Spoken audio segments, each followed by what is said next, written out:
Hi everyone, this is Andy Wheelock. I'm the Coffee with the Geek show. This is going to be, I guess, the NYSCATE edition. We're going to be doing NYSCATE 2014 for those of you out there. It's our New York State Technology and Education Conference. And with me is Andrea Tejador, Dr. Andrea Tejador. Good morning. And Andrea is the Director of Innovation and Instructional Technology at Highland Falls-Fort Montgomery Central School District. Her background is, going to look at my cheat sheet here. You're from Hudson Valley in New York State and has a Master's in Education from Mount St. Mary College, a Master of Arts in Instructional Technology, and a Doctorate in Education from Seton Hall University. Very impressive. And to connect with Andrea, a strategicshift.edublogs.org, and I'll make sure I put that link into the description page. You can connect with her there, and you can also just on Twitter at a strategic shift. Did I get that one right? Yeah, a strategic shift. So follow her there. And also, I just want to throw out, you are most recently a Fulbright Fellow for the U.S. Department of Education, and you got to go to Brazil. We did. Sounds pretty exciting, so hopefully we can follow up with that. But I want to talk quickly because, Andrea, you are heading up the Startup Weekend at the NYSCATE conference this year. And can you talk about that and tell us what it's about, and then we'll maybe follow up with some more questions. Okay, great. Well, Startup Weekend is a unique event that's sponsored by Up Global, and it's like a 54-hour hackathon that brings together Rochester designers, developers, entrepreneurs, and experts from all their domains to come together and come up with an app that solves a problem. And this particular weekend is all about apps that support education. Education in its broadest sense, not just K-12, but really anything that connects to education, college, continuing education, adult education, preschool education. It can be from the management side, from the learning side, so really in its broadest context. This particular Startup Weekend involves educators, as I said, and what makes it especially interesting for designers and developers and biz dev folks is that there will be teachers there that are going to be participating in the event, so that the ideas that are pitched will first be vetted by the teachers. So the teachers will actually participate on the teams and be a part of the marketing, identification, and planning process to make sure that it really does address a need in education today. So that's sort of an overview. Startup Weekends all follow the same basic model. Anyone that shows up is welcome to pitch an idea. They receive feedback from their peers. Teams form around the top ideas, and then they work together for 3 days for business model creation, coding, designing, and market validation of an app. And they get critical feedback from mentors as they go through the process. What's going to be the end game of the weekend? So at the end of the weekend, everybody, the teams that have formed, usually we have between 10 and 15 teams that are formed, and they will have 4 minutes to pitch their ideas to a panel of judges that are somehow connected to the ed tech market or the education market. In this one example, in terms of education, is that Teresa Lawrence, who's the superintendent from the Grand Island School District in New York State, will be on our jury. We also have 2 folks out of Toronto, Edward Sun and Max Brody, and Aaron Sorensen, actually, who are all related to the ed tech scene up there, and they have either sponsored, run, or participated in startup weekends or hackathons. So they'll be all on our judging panel, and the top 3 teams are recognized. So the top team, in this case, will be winning, all of the members of the team will win tickets to attend the International Society for Technology and Education, the ISTE, annual conference in Philadelphia this year, which is an annual conference, an international conference really, that draws people about ed tech, and it's in Philly. Last year it was in Atlanta. Last year's conference had about 18,000 people, so it's a pretty big deal. Yeah, it is, and it sounds like a lot of fun. If you're a participant and looking to go to this event, is there any kind of just general suggestions you would give as to first the sign up and then what to expect that day, just to maybe alleviate some anxiety coming into a big conference like this? Sure. Well, the first thing you want to do is just be brave and show up with an attitude of collaboration and curiosity, because it's a fascinating experience to be a part of. To sign up, you want to go to the Eventbrite. We're actually listed on Eventbrite, but you also can go to our website. I'm going to try to show it to you now. Let me grab it real quick.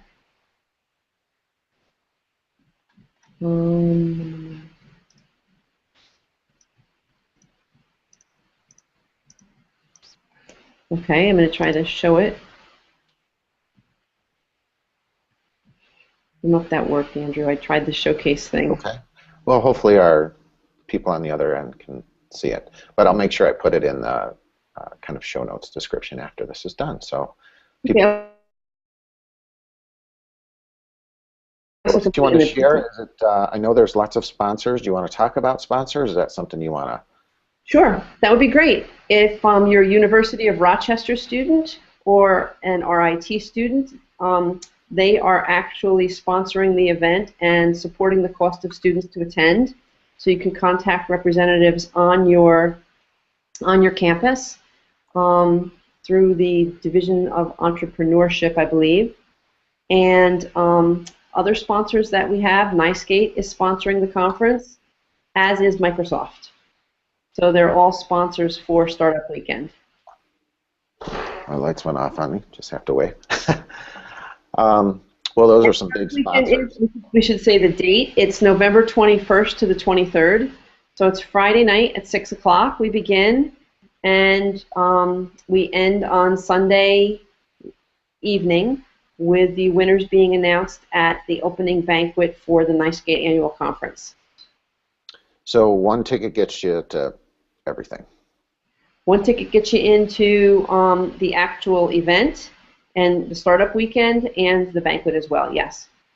Great. Sounds good. All right, well, let's change gears a little bit, because, Andrew, you've been pretty busy since the last time I've chatted with you, and I pretty much, it's either NYSCATE or ISTE I really get to chat with you. But tell us about Brazil and what you've done there, and it seems like you're really kind of exploring international connections, I guess.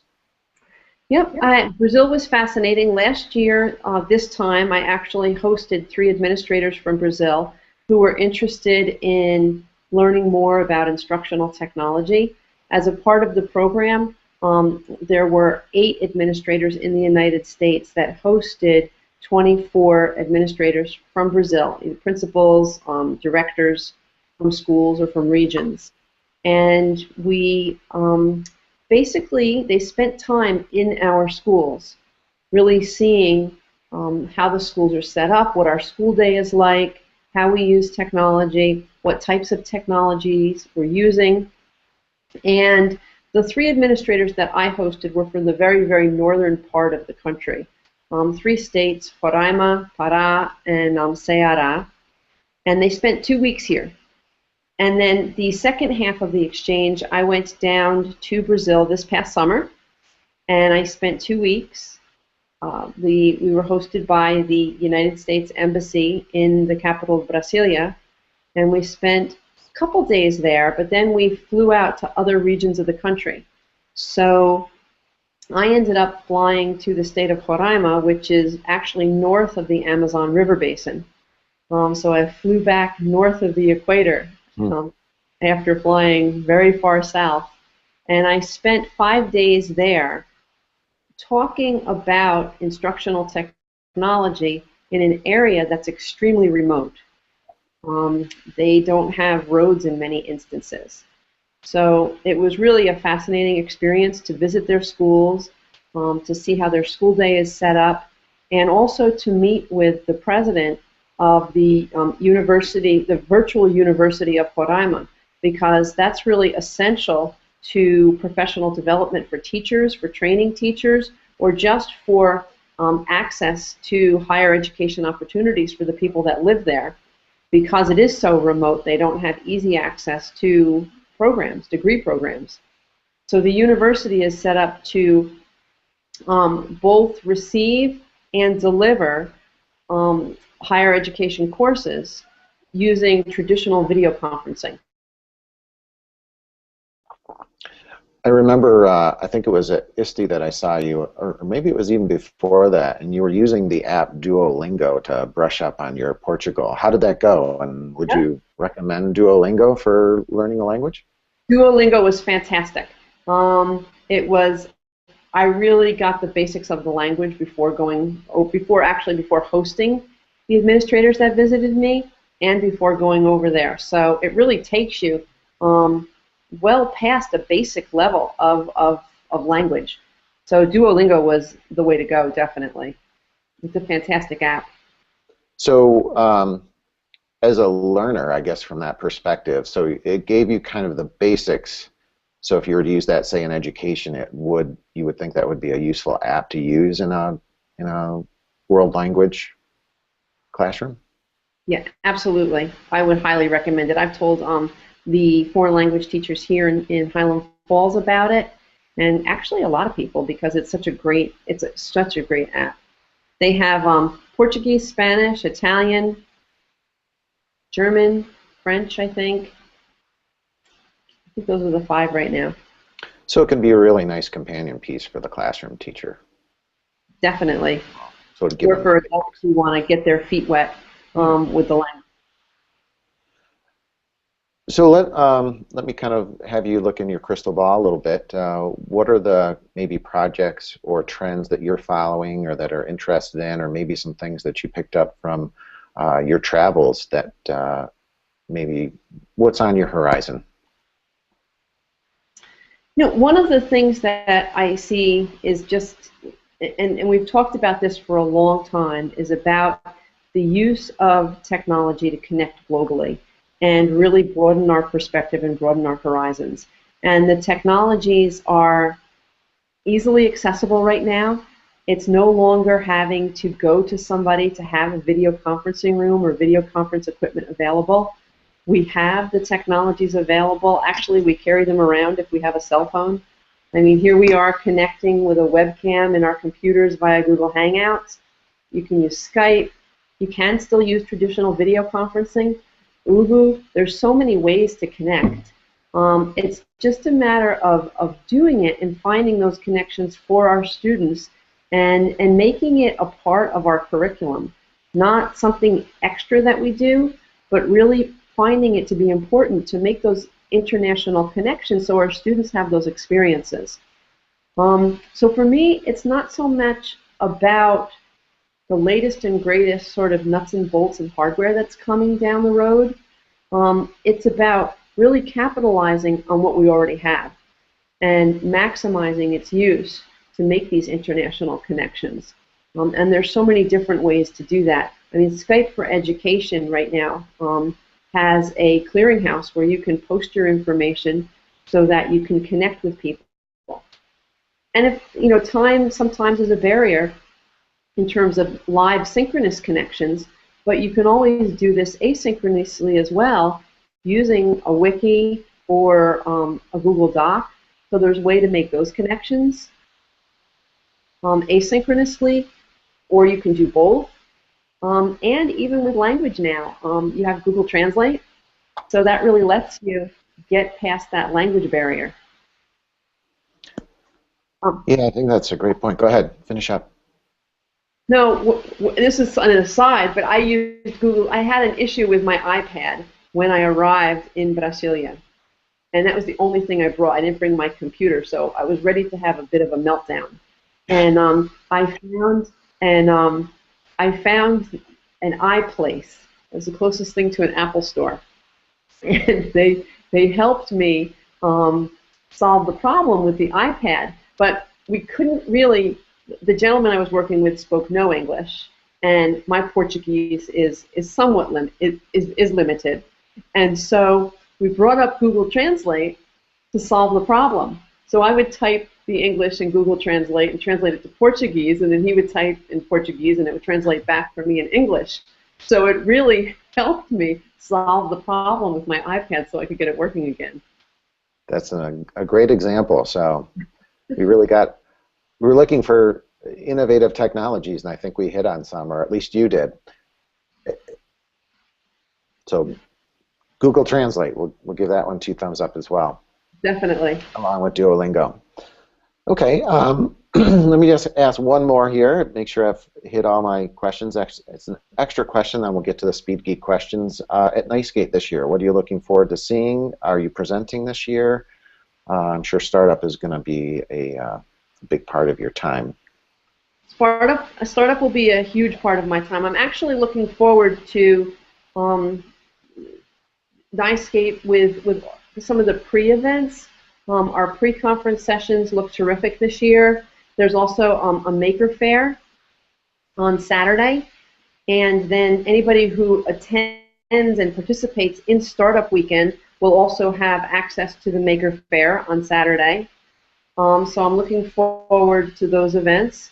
I'm looking forward to all of the 1-hour conference sessions as we get into it.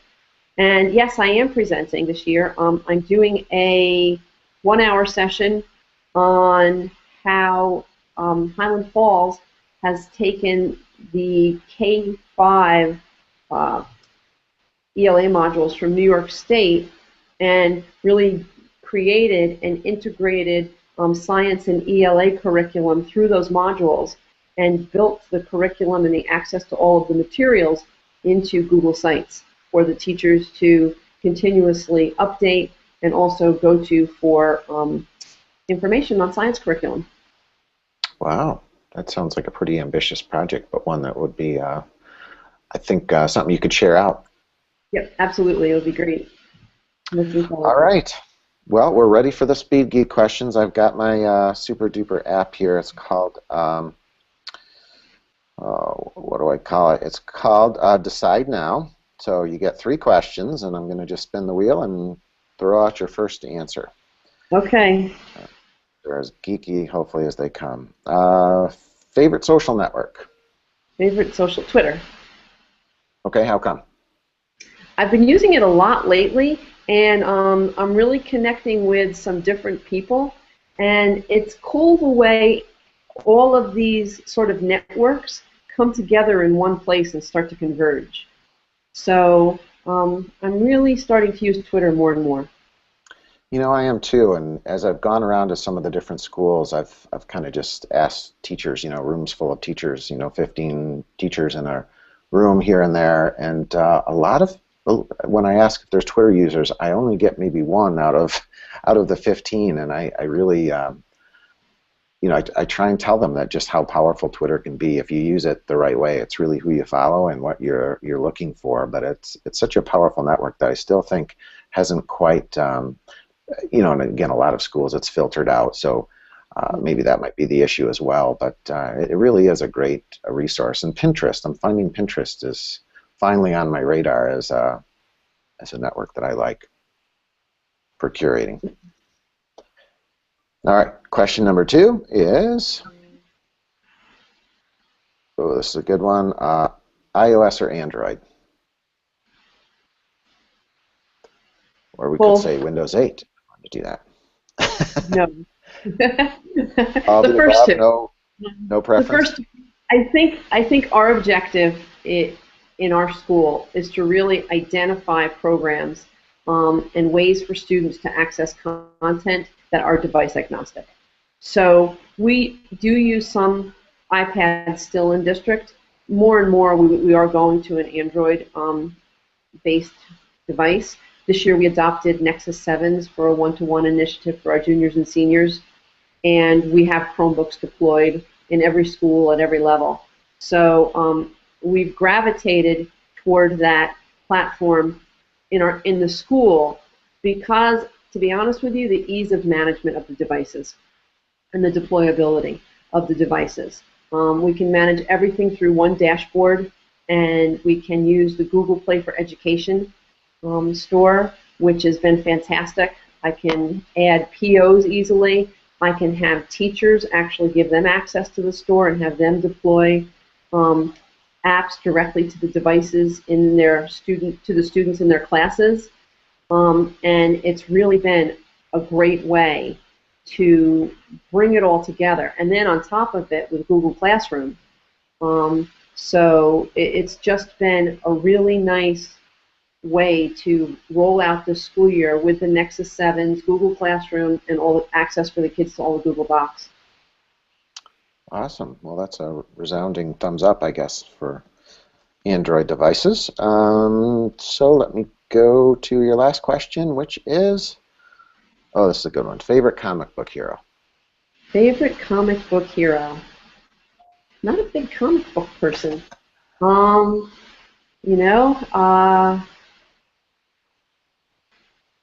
guess I'd have to say Wonder Woman, but that would be like a cop-out because that's the only thing that comes to mind because I'm not a big comic book person. All right, well, you'll have to brush up on your comic books. I will. I'm sorry about that. We'll talk about that at NYSCATE this year. Okay, got it. So with that, Andrea, I want to thank you for your time, and I can't wait to see you at NYSCATE. I'm really looking forward to working with you with Startup, and can't wait. We'll talk to you soon. Yep, I can't wait. Bye. Thanks, Andy. All right. See ya. Bye.